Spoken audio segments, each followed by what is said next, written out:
अधूरी दास्तान। फिर वही पीली चूड़ीदार सूट, लंबे बाल, हाथों में पीली चूड़ियाँ, कानों में झुमका, पैरों में पायल, तालाब किनारे उस बेंच पर बैठकर कुछ लिख रही है और बोली, तुम मुझसे मिलने आओगे ना? फिर अचानक से पलटी। इतने में, रोशन उठ, सुबह हो गई है, ऑफिस के लिए लेट हो जाएगा, जल्दी कर। रोशन की नींद खुल गई। अरे यार मम्मी, फिर मुझे आज उसका चेहरा देखने नहीं दिया। ये तेरे रोज़ के सपने से मैं परेशान हो गई हूँ। जल्दी से तेरी शादी करवानी पड़ेगी। मम्मी रसोई की तरफ बढ़ गई और रोशन अपने आलस छोड़कर उठ गया। रोशन हमेशा की तरह टाइम पर ऑफिस पहुँचा। ऑफिस में रिया रोशन को बहुत पसंद करती थी। उसने कई बार इशारे में रोशन को बताने की कोशिश की, पर रोशन ने कभी ध्यान नहीं दिया। रोशन और विवेक बहुत अच्छे दोस्त थे और एक ही ऑफिस में काम करते थे। रोशन ने विवेक को साथ में टी ब्रेक में चलने को कहा। यार आज फिर से वही सपना, परेशान हो गया हूँ वही वही सपना सालों से देखकर। आज भी उसका चेहरा दिखने ही वाला था कि मम्मी ने जगा दिया। तू ना अब शादी कर ले। देख रिया भी तुझे कितना पसंद करती है। सारा ऑफिस इस बात को जानता है, पर तू है कि उसे कभी भाव भी नहीं देता। विवेक ने कहा। यार मैंने उसे कभी उस नज़र से नहीं देखा। मुझे तो बस मेरे सपनों वाली मिल जाए, रोशन ने कहा। पागल हो गया है, आज तक उसकी शक्ल नहीं देखी, उसको कहाँ ढूंढेगा? विवेक ने पूछा। पता नहीं, पर उसका ख्याल मेरे दिमाग से जाता ही नहीं। उसके बाल, उसके पायल, उसके कंगन, उसका झुमका सब आंखों के सामने घूमता रहता है यार। ज़्यादा सपने मत देख, चल कुछ काम भी कर लेते हैं, विवेक ने कहा। दोनों अपने टेबल पर आकर अपना काम करने लगे। ऑफिस से आकर रात को रोशन ने खाना खाया। उसके बाद उसकी मम्मी ने बताया उसके लिए रिश्ता आया है, संडे को देखने जाना है। मम्मी अभी इतनी जल्दी क्या है? रोशन ने चिढ़कर पूछा। मुझे कोई बहस नहीं चाहिए रोशन, तुम्हारे पापा को भी रिश्ता पसंद आया है, इसलिए हम जाएंगे, मम्मी ने अपना फैसला सुनाते हुए कहा।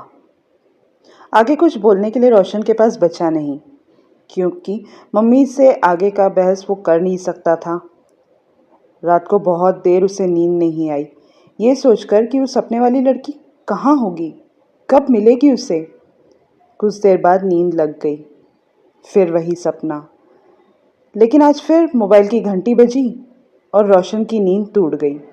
वो उस लड़की का चेहरा आज भी नहीं देख पाया। रविवार को पूरा परिवार लड़की को देखने गया। रोशन की इच्छा थी कि वो वही लड़की निकले, उसके सपनों वाली, पर ऐसा नहीं हुआ। लड़की बाकी घर वालों को पसंद आ गई। रोशन के पापा ने बिना रोशन से पूछे उसका रिश्ता पक्का कर दिया। रोशन वहाँ कुछ नहीं बोल सका। लड़की वालों को भी रोशन पसंद आ गया। सगाई और शादी की तारीख पक्की करने के लिए मिलने का निश्चय करके रोशन और उसका परिवार अपने घर आ गए। पापा, आप मुझसे बिना पूछे शादी कैसे पक्की कर सकते हैं? क्या कमी है लड़की में? सर्वगुण संपन्न है, और क्या चाहिए तुम्हें? पापा ने पूछा। पापा, पर वो सपने वाली लड़की नहीं है। अब पापा के सब्र का बांध टूट चुका था। उन्होंने कहा, कहाँ है तुम्हारे सपनों वाली लड़की? मिलवा दो, उसी से तुम्हारी शादी करवा दूंगा। पर वो तो बस तुम्हें सपनों में ही दिखती है, वो भी आज तक साहब ने शक्ल नहीं देखी है। जब तक ये बचपना था मैंने कुछ नहीं बोला, पर अब और नहीं, तुम्हारी शादी उसी से होगी जिससे हम कहेंगे। रोशन गुस्से में अपने कमरे में चला गया। अगले दिन रोशन ऑफिस गया और उसने सारी बातें विवेक को बताई कि वो कल लड़की देखने गया था और पापा ने उसका रिश्ता पक्का कर दिया। तो तुझे क्या लड़की पसंद नहीं आई? विवेक ने पूछा। ऐसी बात नहीं है यार, पर वो मेरे सपनों वाली लड़की नहीं है, रोशन बोला। पागल हो गया है तू रोशन। अगर वो लड़की जिंदगी भर नहीं मिलेगी तो तू क्या शादी नहीं करेगा? रोशन के पास फिर कोई जवाब नहीं था। वो दिन भर बस उस सपने वाली लड़की के बारे में सोच रहा था।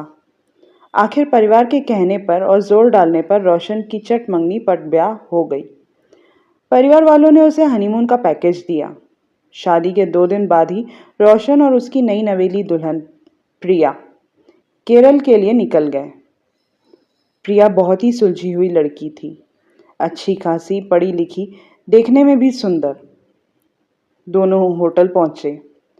रोशन अब तक प्रिया से खुलकर बात नहीं कर पा रहा था, बस हाँ ना में बात शुरू थी। प्रिया भी ज्यादा बात करने वालों में से नहीं थी। ऊपर से रोशन का रूखा व्यवहार उसे और असहज कर रहा था। प्रिया होटल के कमरे में आते ही फ्रेश होने चली गई। रोशन ने बाहर से आवाज लगाई, मैं थोड़ी देर बाहर जाकर आता हूं, और वो निकल गया। प्रिया ने आवाज सुन तुरंत बाथरूम का दरवाजा खोला, पर तब तक रोशन जा चुका था। प्रिया छोटा सा मुंह लिए टीवी चालू कर बैठ गई। रोशन होटल से निकलकर चलने लगा। चलते चलते वो समंदर किनारे पहुंच गया। वहीं थोड़ी देर बैठ गया। शाम होने वाली थी और ज्यादा भीड़ भी नहीं थी। अचानक रोशन की नजर एक लड़की पर पड़ी। वही पीली ड्रेस, पीली चूड़ियां, वो भी वहीं बैठ रेत में खेल रही थी। दूर से रोशन को उसके सपनों वाली लड़की की तरह लगी। रोशन ने गौर से देखने लगा। उसे अपनी आंखों पर विश्वास नहीं हुआ। उस लड़की की तरफ उठकर बढ़ने लगा। वो उस लड़की के करीब पहुंचने ही वाला था कि इतने में उसका फोन बजा। रोशन ने देखा तो उसमें प्रिया का नाम दिखा। रोशन ने फोन उठाया। कहाँ हैं आप? प्रिया ने पूछा। बस थोड़ी देर में आ रहा हूं, बोलकर उसने फोन रख दिया। फोन रखकर जैसे ही उसने उस लड़की की तरफ बढ़ने के लिए हुआ, उसे वो लड़की कहीं नजर नहीं आई।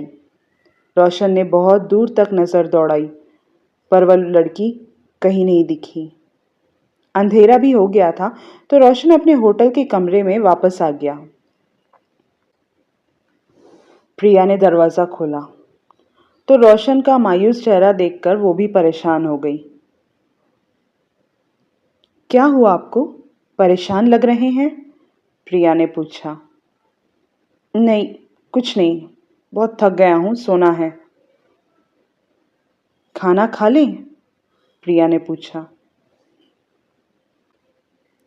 नहीं, तुम खा लो, मुझे भूख नहीं है। रूखा सा जवाब देकर रोशन सोने चला गया। प्रिया बहुत दुखी हो गई। रोशन ऐसा क्यों कर रहा है? कहीं वो शादी से दुखी तो नहीं?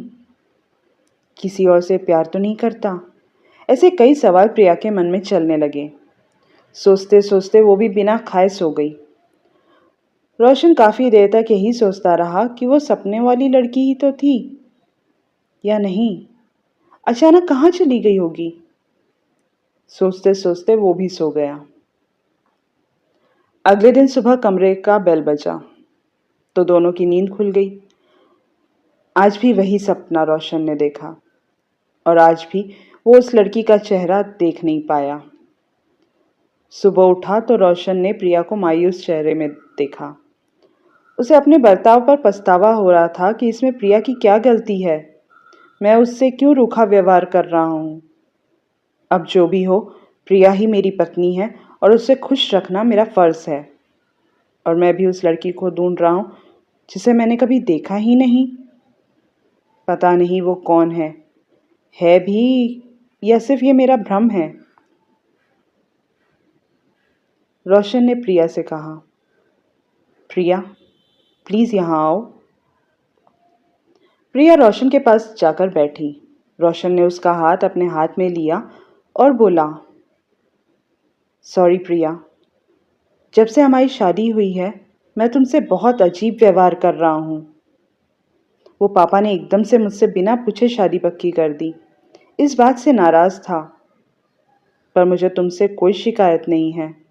तुम बहुत अच्छी हो। तुम्हारी जगह कोई और होती तो अब तक पता नहीं क्या कर चुकी होती। कल भी मैंने तुम्हें ऐसे अकेले छोड़कर। रोशन ने गहरी सांस ली और बोला, खैर छोड़ो, आज से हम नई शुरुआत करते हैं। प्रिया को आज रोशन की बातें सुनकर थोड़ी तसल्ली मिली कि रात भर वो जो सोच रही थी ऐसा कुछ नहीं है। प्रिया मुस्कुरा दी। चलो तैयार हो जाओ, घूमने चलते हैं, रोशन बोला। प्रिया तैयार होकर चलने लगी। रोशन भी अपने आप को नए रिश्ते के लिए तैयार कर रहा था। दोनों तैयार होकर घूमने निकल गए। रोशन और प्रिया लोकल मार्केट घूमने गए। दोनों एक कपड़ों की दुकान में घुसे। रोशन अब नॉर्मल बर्ताव करने की कोशिश कर रहा था। प्रिया भी खुश थी कि रोशन अब उसकी तरफ ध्यान दे रहा है। प्रिया साड़ी की दुकान में साड़ी देख रही थी। एक एक साड़ी अपने ऊपर रखकर आईने में देख रही थी। पीछे खड़ा रोशन आईने की तरफ देखकर इशारों में साड़ी अच्छी है या नहीं बता रहा था। प्रिया को यह सब अच्छा लग रहा था।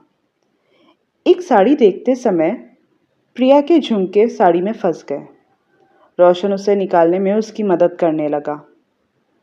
आज पहली बार रोशन प्रिया के इतने करीब था। रोशन और प्रिया की नज़रें मिली, पर इतने में रोशन की नज़र आईने पर पड़ी जिसमें वो पीली ड्रेस वाली लड़की जाती हुई दिखी। रोशन तुरंत पलटा, पर पीछे कोई नहीं था। उसने प्रिया से साड़ी देखने को कहकर दुकान से बाहर की तरफ भागा। प्रिया को बहुत हैरानी हुई रोशन के ऐसे बर्ताव से।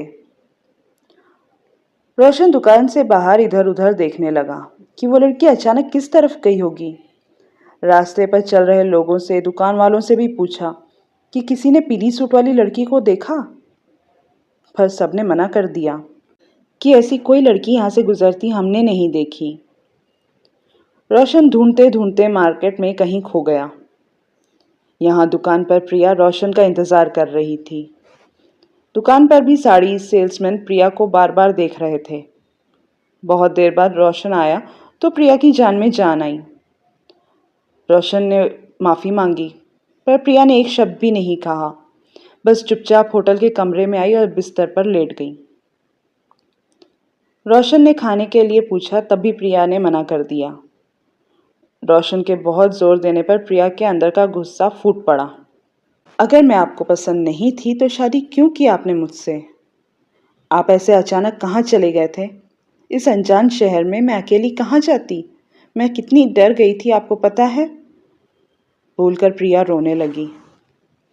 रोशन ने उसका हाथ पकड़कर आंसू पोंछते हुए बोला, प्लीज़ मुझे माफ़ कर दो। मैंने किसी को देखा, बस उसी के पीछे चला गया। आपने ऐसा किसे देखा कि मुझे छोड़कर जाना पड़ा? प्रिया ने फिर पूछा। पता नहीं वो कौन है। प्रिया उसे हैरानी से देख रही थी। मुझ पर विश्वास नहीं करोगी, पर आज मैंने उसे देखा, मतलब ठीक से नहीं देख पाया। प्रिया बोली, आप क्या बोल रहे हैं? मुझे कुछ समझ नहीं आ रहा। प्रिया, मुझे कई सालों से रोज़ एक सपना आता है जिसमें एक लड़की मुझे पीले कपड़ों में तालाब किनारे बैठी दिखाई देती है और मुझसे पूछती है कि मुझसे मिलने आओगे ना? पर आज तक उसका चेहरा नहीं देखा। जब भी वो पलटने वाली होती है मेरी नींद खुल जाती है। पर कल वो मुझे दिखी, समंदर किनारे, पीछे से बिल्कुल वैसी ही दिख रही थी। मैं उसकी तरफ बढ़ रहा था, पर उसी वक्त तुम्हारा फ़ोन आया। मैंने तुमसे बात की, इतने में वो पता नहीं कहाँ गायब हो गई। आज भी वो दुकान के बाहर दिखी, पर फिर कहीं गायब हो गई। तो क्या आपको उससे प्यार हो गया है? प्रिया ने पूछा। नहीं, उसे कभी देखा भी नहीं। प्यार कैसे होगा? पर इतने सालों में एक ही सपना मुझे बहुत डिस्टर्ब कर रहा है। आज जब वो दिखी तो बस अपने सवालों के जवाब ढूंढकर हमेशा के लिए किस्सा खत्म करना चाहता था। वो कौन है, क्यों मेरे सपने में आती है? रोशन बहुत परेशान था। अपनी तकलीफ छुपाने के लिए वो खिड़की की तरफ चला गया। प्रिया उसके पीछे गई और उसके हाथों को पकड़कर बोली, आप परेशान मत होइए, हम दोनों उसे ढूंढ लेंगे। आपने उसे यहाँ देखा है तो वो ज़रूर यहीं आसपास कहीं रहती होगी। रोशन ने प्रिया की तरफ देखा और उसे अपनी बाहों में भर लिया। प्रिया ने पूछा, आपको याद है आप उस लड़की के अलावा सपने में क्या देखते हैं? कैसे भूल सकता हूँ। पीली चूड़ीदार सूट पहनी हुई लड़की, पीली चूड़ियाँ, पैरों में पायल, ये सब पहने वो तालाब किनारे बैठी थी। वहीं बहुत बड़ा पेड़ था जहाँ छोटा सा मंदिर जैसा ऐसा कुछ बना हुआ था। ठीक है, हम कल वो जगह का पता कर वहाँ जाएंगे, प्रिया ने बोला। पर यहाँ वो तालाब ऐसे कैसे ढूंढेंगे? रोशन ने पूछा। कोशिश तो कर सकते हैं ना। दोनों सोने चले गए। रात को अचानक रोशन की नींद खुली तो उसे कमरे में किसी और के भी होने का एहसास हुआ। उसने खिड़की की तरफ देखा तो कोई लड़की खिड़की के बाहर देखती हुई नजर आई। हवा से बाल उड़ रहे थे। चेहरा अंधेरा होने की वजह से नजर नहीं आया। रोशन ने बिस्तर पर नजर डाली तो प्रिया गहरी नींद में सो रही थी। रोशन ने आवाज लगाई, कौन है वहां? कोई कुछ बोलता क्यों नहीं? कौन है वहां? एक आवाज आई, तुम आओगे ना मुझसे मिलने? आज का भाग बस इतना ही। आगे क्या हुआ जानने के लिए सुनिए कहानी का अगला भाग।